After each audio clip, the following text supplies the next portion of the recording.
আমাকে বলা হয়েছে আমি সুদখোর, বহুবার বলা হয়েছে। সুদ যদি গ্রহণ করে থাকে সে গ্রামীণ ব্যাংকের মালিকেরাই গ্রহণ করেছে, আমি একজন কর্মচারী মাত্র। আমি গ্রামীণ ব্যাংকের ডক্টর মোহাম্মদ ইউনূস তিনি সুদ খান না, কিন্তু গ্রামীণ ব্যাংকের মালিক যিনি তিনি সুদ খান, এই কথাই তো তিনি তার এই বক্তব্যতে বললেন। তাহলে প্রিয় দর্শক, আমি বলবো গ্রামীণ ব্যাংকের মালিক কি, সেই মালিক কে সেটা জানা আমাদের অধিকার। যদি আমাদের প্রধান উপদেষ্টা ডক্টর মোহাম্মদ ইউনূস গ্রামীণ ব্যাংকের মালিক না হয়ে থাকেন, তাহলে তিনি গ্রামীণ ব্যাংকে নিয়ে কেন এত উদ্বিগ্ন, চিন্তিত, কেন গ্রামীণ ব্যাংকের সমস্ত ট্যাক্স মওকুফ করে দিলেন? এরপরে দেখুন, আওয়ামী লীগ নিষিদ্ধের দাবিতে সেখানে বসে জাতীয় সঙ্গীতে বাধা দান করলো জামাত ইসলাম, এবং তারা যেই স্লোগান দিল যে গোলাম আজমের বাংলায় আওয়ামী লীগের ঠাঁই নাই, নিজামীর বাংলায় আওয়ামী লীগের ঠাঁই নাই। চলুন শুনে আসি সেই মিছিলের কিছুটা অংশ।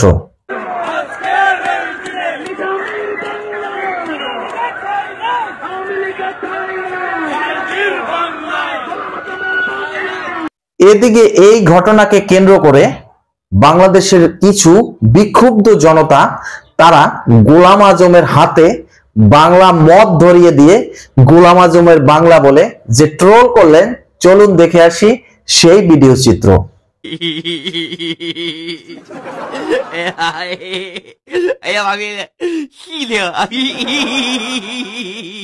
একটা কথা তো ভুলে গেলে চলবে না যে বাংলাদেশে স্বাধীনতার সপক্ষে যেই সকল রাজনৈতিক দলগুলো আছে তাদের বাইরেও বাংলাদেশের জনগণের মনে বাংলাদেশের স্বাধীনতার প্রতি সম্মান, শ্রদ্ধা, ভালোবাসা এগুলো আছে, এবং এটা তাদের ব্লাড থেকেই জন্ম নিচ্ছে।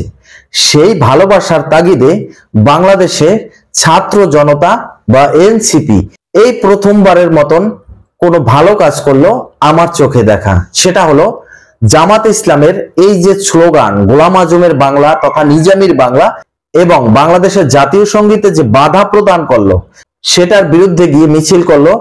চলুন ছাত্র জনতার সেই মিছিলের কিছুটা অংশ আমরা দেখে আসি।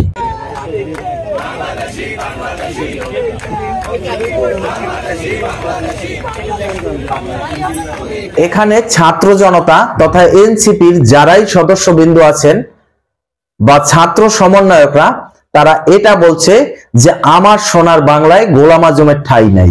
তার মানে এই সোনার বাংলাদেশ যারা 1971-এর মুক্তিযুদ্ধের সময় বাংলাদেশের স্বাধীনতার বিপক্ষে অবস্থান করছেন এবং যারা তৎকালীন পাকিস্তান সরকারকে মদদ দিয়ে পাকিস্তানি সেনাবাহিনীকে এই দেশের বুকে যুদ্ধ করার জন্য সাহায্য করেছেন, তাদের এই সোনার বাংলায় ঠাঁই নাই, এমন মিছিল দিয়েছেন ছাত্র জনতা তথা এনসিপির যে সকল সদস্যবৃন্দ আছেন তারা।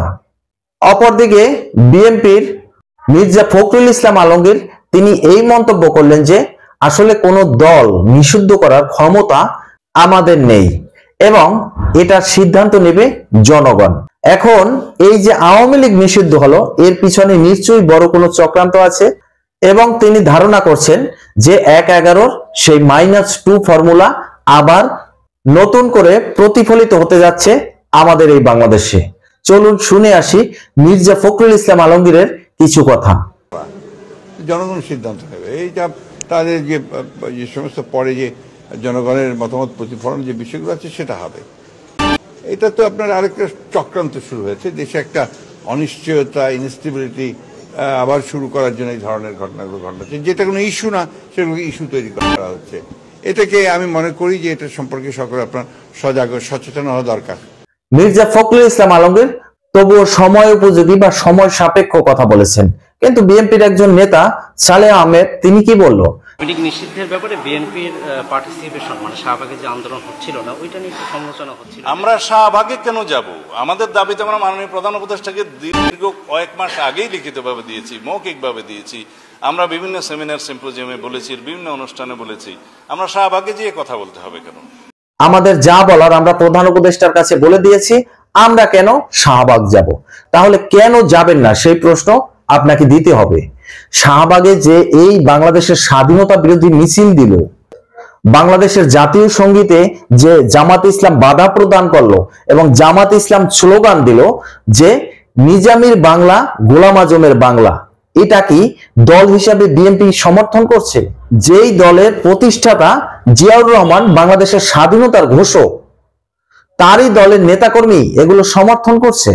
আমি বলবো তা না হলে কেন শাহবাগে গেলেন না এবং কেন এ কথার প্রতিবাদ করলেন না? এর পরিপ্রেক্ষিতে আপনাদের ভবিষ্যৎ যে কি হবে সেটা কি আপনি জানেন? চলুন শুনে আসি আপনাদের ভবিষ্যৎ, যেটা জামাতের নেতাকর্মীরা বলছে তাদের মুখ থেকে। আমার কথা হলো আওয়ামী লীগ বিএনপি ভাই ভাই দুই দলে নিষিদ্ধ চাই। এই বিএনপি এখন আওয়ামী লীগ চলে গেছে, শুধু ব্যক্তি পরিবর্তন হয়েছে, আওয়ামী লীগের জায়গায় বিএনপি এসে দাঁড়াইছে। প্রস্তুত থাকবেন বিএনপি। আপনাদের নিষিদ্ধ করার দাবিতে জামাত অতি শীঘ্রই মাঠে নামবে। সেই দিনটা শুধু অপেক্ষা সময়ের ব্যাপার। আজ হোক কিংবা কাল আপনাদের এই বিএনপিকে নিষিদ্ধ করার জন্য জামাত মাঠে নামবে, এটা আপনি মাথায় রাখিয়েন। মির্জা ফখরুল ইসলাম কি বললেন? মির্জা ফখরুল ইসলাম বললেন যে এই আন্দোলনের সাথে আমরা জড়িত না, এটা টোটালি ছাত্রদের আন্দোলন। এখানে ছাত্র কই দেখতে পান? এনসিপি তারা আওয়ামী লীগ নিষিদ্ধর দাবি করছে, কিন্তু এখানে যে আন্দোলনের নামে দেশের স্বাধীনতাকে কলঙ্কিত করলো, স্বাধীনতা বিরোধী শক্তি যে এখানে অবস্থান করে বাংলাদেশের স্বাধীনতাকে কলঙ্কিত করলো, তার প্রতিবাদ কেন করেন না আপনারা? বললেন যে এটা ছাত্রদের আন্দোলন। ছাত্ররা কই ছিল এখানে? এখানে তো জামাতের লোকজন ছিল।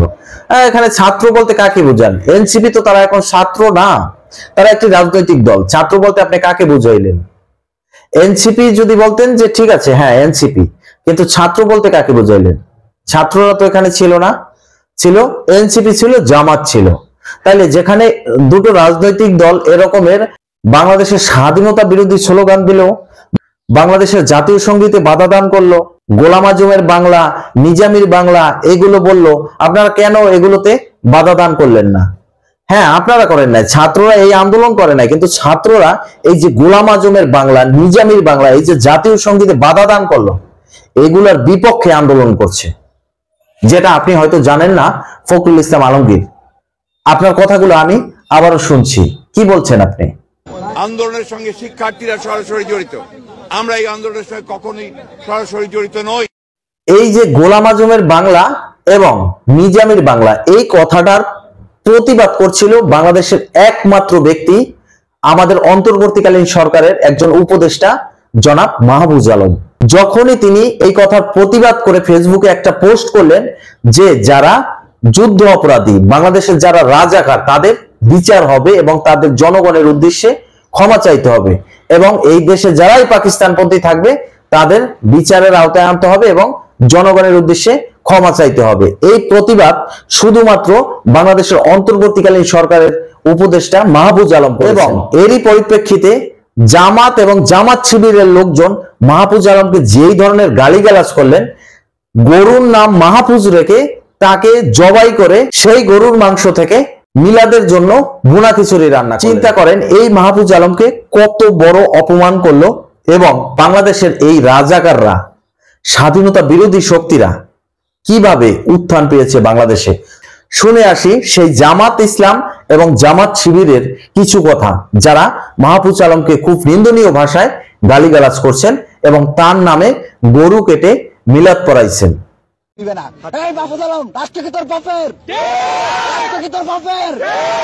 একজন নিজের বাপের রাষ্ট্র বানাতে যায়, আজকে দেখ হাসিনার মতো ভারতে পালা গেছে। তোদেরকে যদি তোর বক্তব্য যদি এইভাবে প্রত্যাহার না করিস, তোদেরকেও বাংলাদেশ ছাড়া করতে আমরা পিছপা হবে। এখন বর্তমানে জামাত ইসলাম এতটাই শক্তিশালী ভূমিকায় বাংলাদেশে অবস্থান করতেছেন যে তারা বর্তমান সময় কাউকে কোনো তোয়াক্কাই করছেন না। সেটা মাহফুজ আলম হোক, আসিফ নজরুল হোক, প্রধান উপদেষ্টা হোক, কাউকে কোনো তোয়াক্কা করছেন না। শুনুন এই জামাতের লোকজন আসিফ নজরুলকে কি ভাষায় গালিগালাজ করছেন এবং তাকে আলটিমেটাম দিচ্ছেন যে তাকে ক্ষমতা থেকে সরানোর জন্য বা তাকে অন্তর্বর্তীকালীন সরকারের উপদেষ্টা পরিষদ থেকে পদত্যাগের জন্য। আমরা আসিফ নজরুলকে বলি, তোমাকে আমরা ভালো মনে করেছিলাম, কিন্তু আমরা বুঝেছি কুত্তার ল্যাজ কখনো সোজা হয় না। জামাত শিবিরের এই ভদ্রলোক কি বলল? তিনি বলল জামাত কি কখনো হেলিকপ্টার থেকে গুলি বর্ষণ করে 1-2 হাজার লোক মেরে ফেলেছে?